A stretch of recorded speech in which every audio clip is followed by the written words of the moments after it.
Hello दोस्तों, कैसे हैं आप सभी। स्वागत है आपका अपने यूट्यूब चैनल एजुकेशन अड्डा पर। दोस्तों, जैसा कि रोज की प्रति आज हम लोग फिर एक नया चैप्टर लेके आएंगे, भारत का संवैधानिक विकास। ठीक है दोस्तों, तो आइए देखते हैं भारत का संवैधानिक विकास।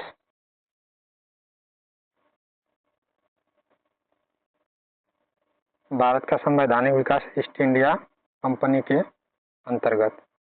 ठीक है दोस्तों, आइए देखते हैं regulating act 1773, Pitt's India act 1784, charter act 1793, charter act 1813, charter act 1833 और चार्टर एक्ट 1853। ठीक है दोस्तों, आइए आगे देखते हैं भारत का संवैधानिक विकास ब्रिटिश क्राउन के अंतर्गत। ठीक है, आइए देखते हैं 1858 का भारत शासन अधिनियम, 1861 का भारत परिषद अधिनियम, 1892 का भारत परिषद अधिनियम, 1909 का भारत परिषद अधिनियम, 1919 का भारत परिषद अधिनियम, 1935 का भारत शासन अधिनियम, 1947 का भारतीय स्वतंत्रता अधिनियम। ठीक है दोस्तों, आइए आगे देखते हैं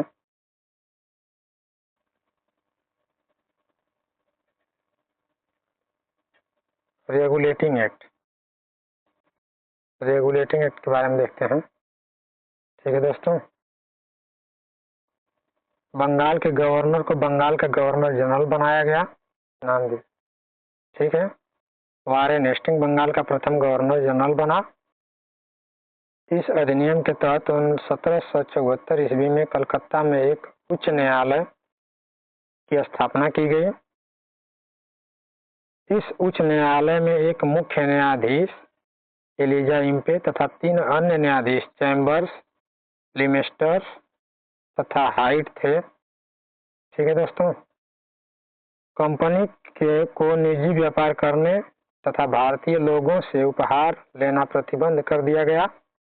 ठीक है, इसके द्वारा केंद्रीय शासन की नींव रखी गई। ठीक है दोस्तों, आइए आगे देखते हैं 1784 का पिट्स इंडिया एक्ट।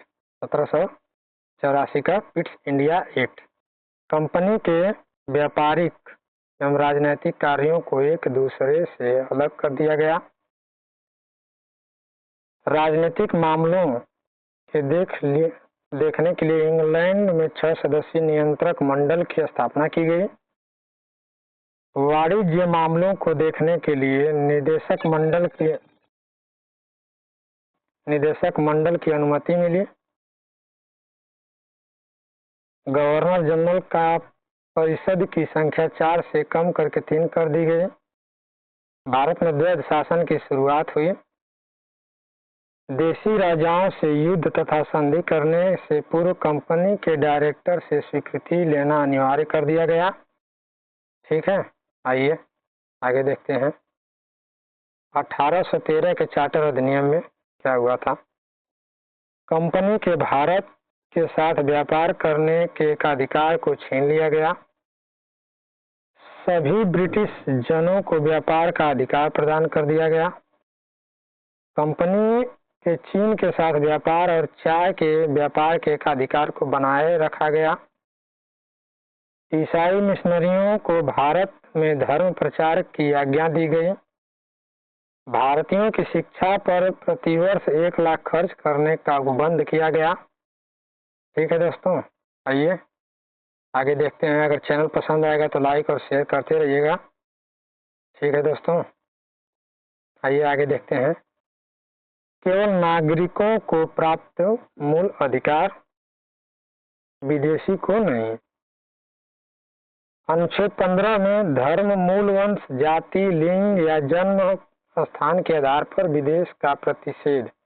मतलब अनुच्छेद 15 में यह है कि जो भारत के मूल जन्म के साथ हैं या मूल वंश के हैं, जाति के हैं, लिंग मतलब होता है कि या तो उसके माता या तो इसके पिता भारत के हों, उनको ये अधिकार दिया जाएगा, जो विदेशी हैं उनके लिए नहीं है। अनुच्छेद 16 में लोक नियोजन के विषय पर अवसर की समाप्त, लोक नियोजन के विषय में अवसर की समानता, ठीक है। अनुच्छेद 19 में वाक स्वतंत्रता, सम्मेलन, संगम, संचरण, निवास और वृत्ति की स्वतंत्रता। अनुच्छेद 29 में अल्पसंख्यकों के संस्कृति और शिक्षा संबंधी अधिकार।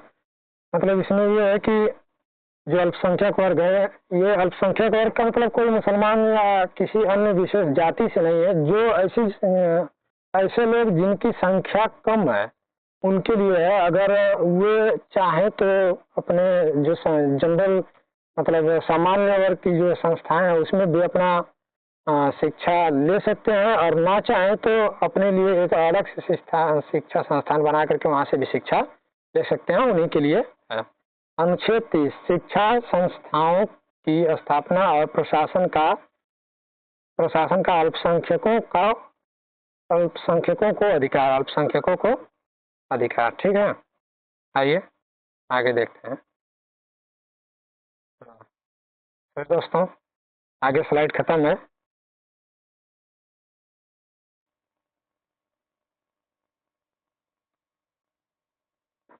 Thank you.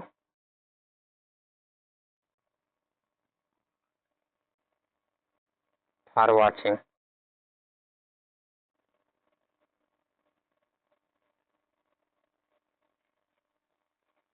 ठीक है दोस्तों, सेशन पसंद आए तो लाइक और सब्सक्राइब करिएगा, ठीक है।